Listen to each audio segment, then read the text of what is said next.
Unnatural Selection. The Quantum Realm Book 1.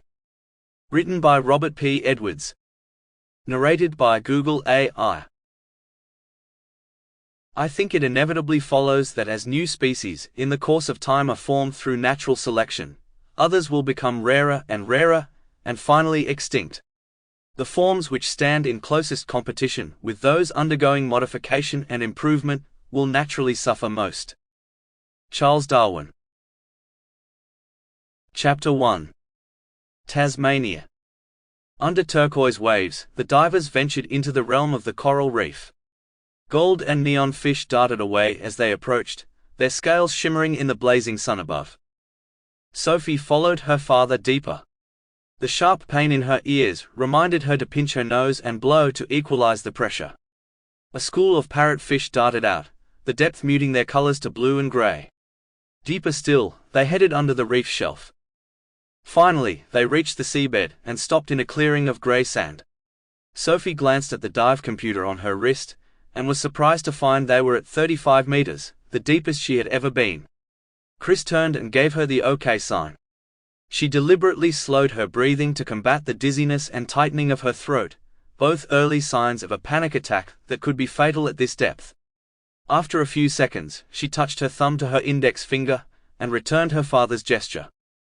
On the sand lay a circular metal object the size of a large dinner plate.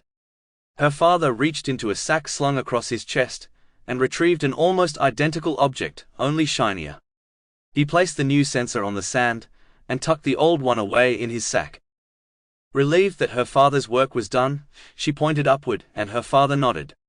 She led the way this time, exploring the magnificence of the reef until they had sucked the last drops of oxygen from their tanks. Bursting through the swell, gasping and laughing, they swam back to the platform at the rear of the Aurora Australis. Once on board, they climbed the steps to the divers' station and helped each other out of their gear. With a grin plastered across his wet face and sparkling beard, Chris said, "Not a bad way to spend your gap year?" Sophie returned his smile. "Awesome, Dad.